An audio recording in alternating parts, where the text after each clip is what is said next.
eu tenho uma vantagem. Eu sou viado. E aí eu estou usando a palavra viado na mesma perspectiva que Gabriela usa a palavra puta. Nós precisamos ressignificar essa palavra. Se ela é utilizada por parte dos conservadores como ofensiva, eu ressignifico ela. Como eu sou viado, portanto parte de um grupo estigmatizado e difamado, eu posso partilhar com as mulheres essa dor e a delícia de ser o que é. Aliás, agradeço muito também ao movimento feminista, porque se não fosse o movimento feminista e todo o questionamento que ela fez da ordem do mundo, e nesse sentido a Alana falou certo, não teria nascido o movimento gay e o movimento LGBT, quer dizer, que hoje a gente chama de movimento LGBT. Em suas manifestações, as líderes, e Gabriela fez isso aqui, dizem algo que perturba a igreja, a esquerda, as feministas, parte do feminismo, e os conservadores. Dizem, eu escolhi ser prostituta.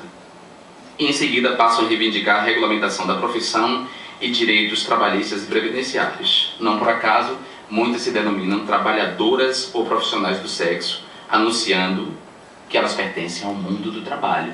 Sim, pertencem ao mundo do trabalho.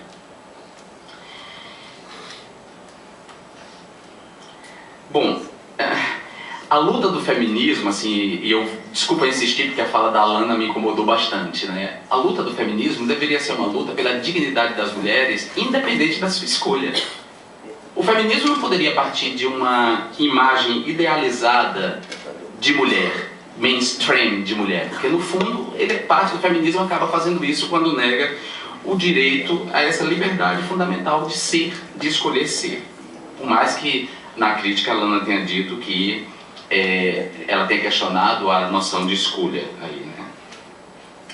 Fala-se que há prostitutas descontentes com o que fazem, mas vale a pena lembrar que se for feita uma ampla pesquisa, talvez o número de descontentes com o trabalho, trabalhadores que estão descontentes com o trabalho que fazem, seja bem maior do que o número de prostitutas, né? Então, reduzir essa crítica à prostituição também é um equívoco.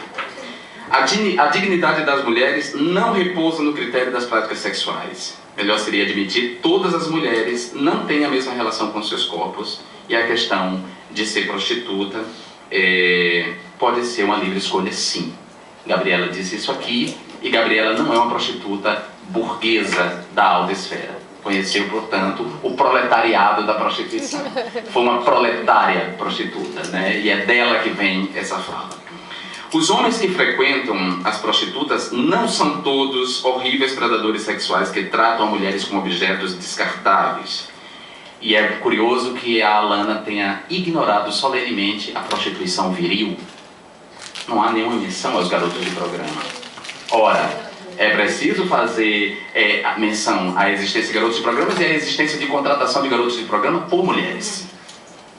Por mulheres. É importante lembrar disso. Garotos de programas homossexuais e heterossexuais.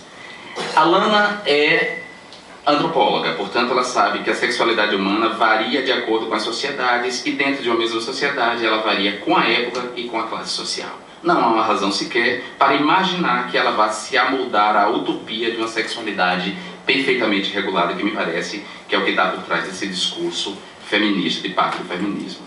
A criminalização da prostituição não trará a supressão da mesma, ao contrário, né? Ou seja, você proibir a prostituição não vai impedir que existam, por exemplo, as callgirls, né? As meninas que são chamadas por telefone e a própria procura na internet. Exatamente, Gabriela.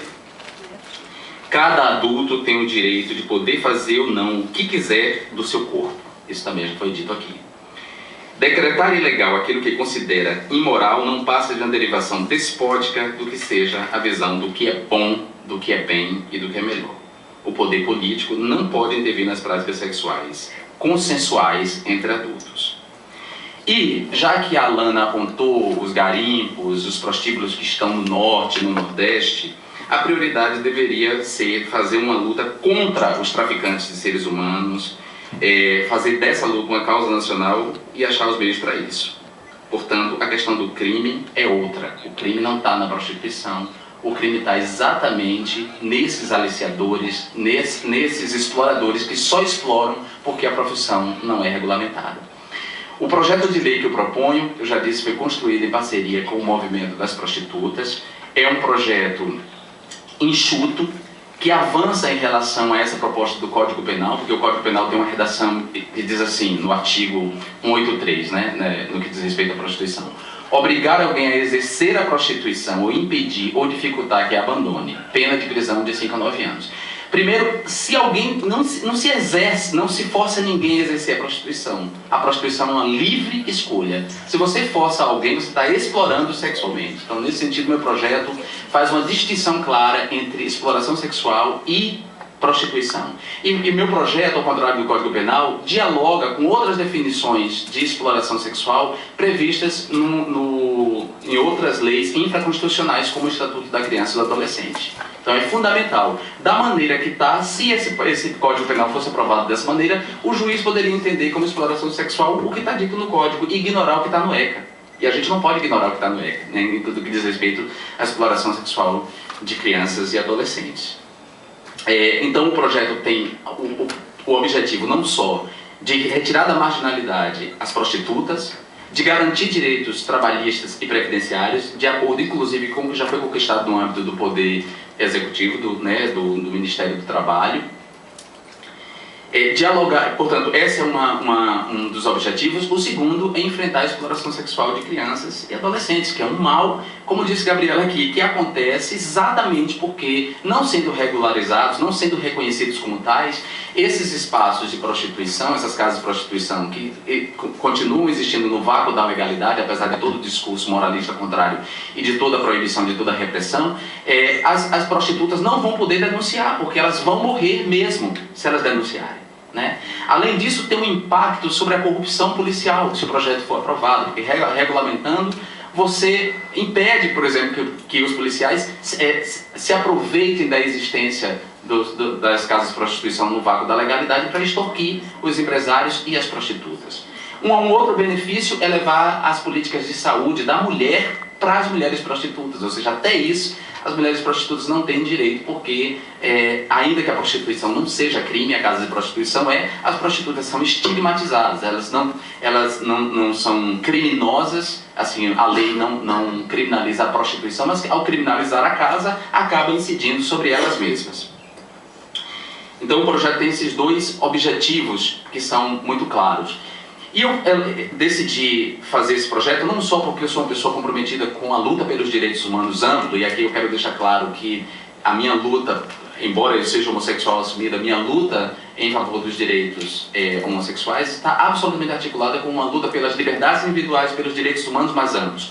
Por isso que eu não fujo da luta pela legalização do aborto, da luta pela descriminalização da maconha, no enfrentamento do racismo, pela laicidade do Estado, está tudo articulado. E eu não abandono, e acho estranho que haja alguém dentro do movimento LGBT que não seja sensível a essas lutas.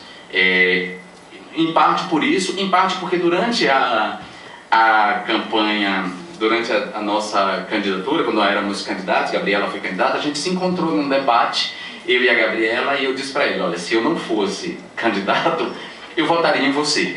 E a gente se apalavrou. E mais ou menos, que se ela não fosse eleita, eu assumiria essa batalha, essa luta mesmo. E nos apalavramos, e estou eu aqui agora falando desse projeto. Um projeto que eu sei que não vai tramitar com muita facilidade. Já houve um despacho do presidente da Casa, da Câmara dos Deputados, Marco Maia, do PT. Ele fez um primeiro despacho em que ele colocava apenas em duas comissões, que é a Comissão do Trabalho e a Comissão de Constituição e Justiça, mas eu pedi para que ele refizesse o despacho e colocasse na Comissão de Direitos Humanos, porque eu queria inserir essa questão na questão dos direitos humanos. A gente está batalhando para que o relator, e eu já tenho uma conversa com o presidente da Comissão de Direitos Humanos, Domingo Dutra, a relatora seja a deputada Érica Cocai, que dará um parecer favorável de mérito, portanto, no que diz respeito à questão dos direitos humanos. Ele vai seguir para a Comissão de Constituição e Justiça e não tem por que receber um parecer contrário. E, por fim, a Comissão do Trabalho. O enfrentamento não vai ser fácil porque o Congresso tem vozes conservadoras, A maioria do Congresso Nacional é conservadora, reunindo ali não só a bancada cristã,